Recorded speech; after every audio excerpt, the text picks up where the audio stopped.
사랑하는 수정동교회 성도 여러분, 안녕하십니까? 김병철 목사입니다. 7월 15일 수요일에 드리는 매일 묵상을 시작하겠습니다.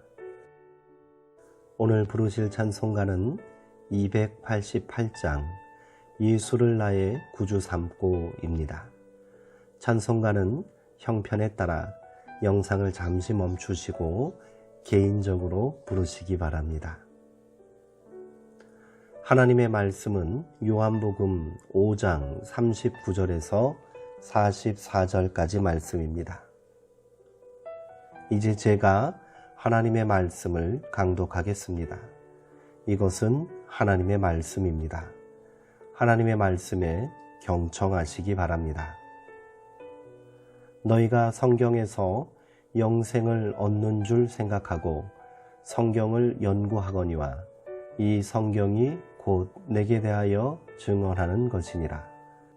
그러나 너희가 영생을 얻기 위하여 내게 오기를 원하지 아니하는도다. 나는 사람에게서 영생을 취하지 아니하노라. 다만 하나님을 사랑하는 것이 너희 속에 없음을 알았노라. 나는 내 아버지의 이름으로 왔음에 너희가 영접하지 아니하나 만일 다른 사람이 자기 이름으로 오면 영접하리라.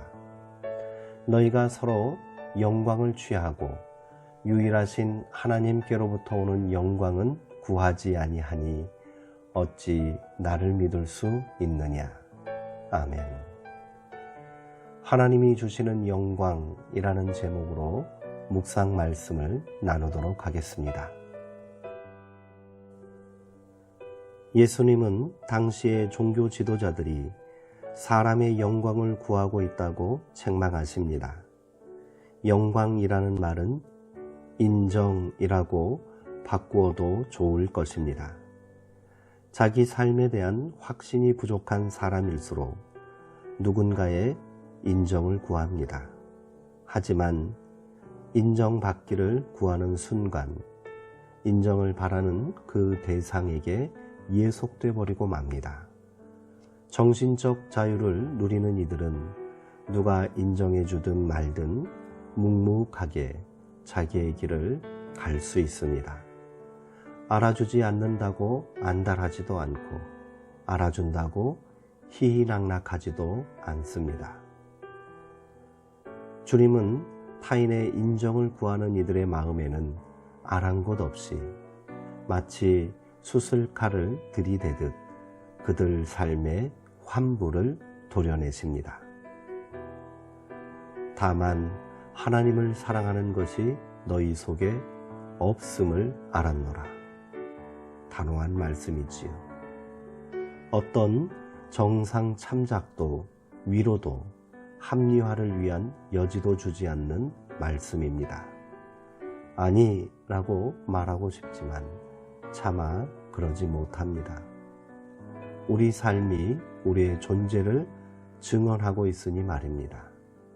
주님은 내가 내 아버지의 이름으로 왔는데 너희는 나를 영접하지 않는다고 탄식하듯 말씀하십니다. 영접한다는 것은 그를 향하여 나간다는 뜻입니다. 사람을 등진 채 영접할 수는 없습니다. 주님을 영접하기 위해서는 자꾸만 주님을 향해 나아가야 합니다. 우리의 몸과 마음은 지금 누구를 향해 기울어져 있나요? 주님을 영접한 사람은 그리스도인다운 원칙을 지키며 삽니다. 유불리를 따지지 않습니다. 이것은 고집과는 다른 것입니다. 원칙이 무너지면 모든 것이 무너집니다. 광야에서 사탄에게 받았던 예수님의 시험 이야기는 삶의 원칙을 세우기 위한 고투를 보여주고 있습니다. 한겨레 신문의 종교 전문 기자 조현이 쓴 책 울림의 부제는 우리가 몰랐던 이 땅의 예수들입니다.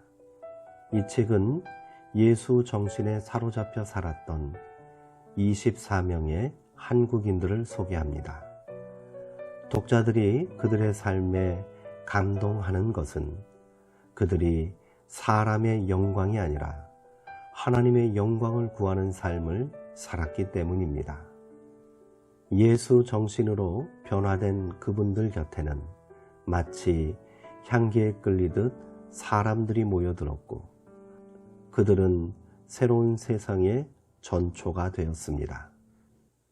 풀무학교를 세웠던 이찬갑 선생님도 그분 중에 한 분입니다. 그가 세상을 떠났을 때 지인들이 바친 조사 한 대목은 아름다운 신앙인의 존재를 오롯이 보여줍니다. 연구실에서 학문을 연구하고 교단에서 진리를 갈파하시는 기라성 같은 박사님들, 그 박사님들 가운데 숲속에서 아무도 흩어진 쇠똥을 주어 보호하는 분은 없고 세상에 낙오되어 말라빠진 삭정이를 줍는 교수 없으며 민족에 상처를 줄 유리조각을 주어 파묻는 선생님이 계시지 않습니다. 버림받은 쇠똥, 말라 비틀어진 삭정이는 어디로 가야 하고 살기 띈 유리조각은 누가 주어 구덩이에 묻겠습니까? 이찬갑 선생님은 쇠똥 같은 사람들, 말라빠진 삭정이 같은 사람들, 살기 띈 유리조각 같은 사람들 하나하나를 거두어 예수의 하나님 나라 운동에 동참시킨 분이십니다. 그가 그렇게 할 수 있었던 것은 예수님의 영이 그를 지배하고 있었기 때문입니다. 하나님의 생기가 가슴에 불어오자 그는 하늘 군대가 되었고 접하는 모든 사람 속에 하늘의 생기를 나누어 주는 이가 되었습니다. 이게 그리스도인의 실존이고 그리스도인이 누릴 수 있는 최대의 축복입니다. 기도하시겠습니다. 하나님, 가야 할 길을 분명히 알지 못하기 때문일까요? 우리는 늘 타인의 눈을 의식하며 삽니다. 다른 이들이 우리를 칭찬하고 인정해주면 기뻐하지만 비난하고 무시할 때는 상처를 받습니다. 다른 이들의 마음에 맞게 처신하려다 보니 마음속 그늘이 짙어지고 있습니다. 누가 뭐라 하든 하나님의 뜻을 따라 올곧게 걸어가신 예수님의 그 뜻과 의지를 우리 속에도 심어 주옵소서. 삶으로 하나님의 영광을 드러내며 살게 하옵소서. 예수님의 이름으로 기도합니다. 아멘. 오늘 나는 하나님께서 주신 이 귀한 믿음을 주님께 영광을 돌리는 데 사용하지 않고 오히려 사람에게서 그것을 취하려 하고 있지는 않은지요. 성경은 연구하는 것이 아니라 삶으로 증언하고 살아내야 우리 안에 진리가 됩니다. 그렇게 우리가 진리 안에 거하는 하나님의 자녀 되었으면 좋겠습니다. 사랑하는 성도님들, 오늘도 평안하시고요. 주 안에서 강건하시기 바랍니다.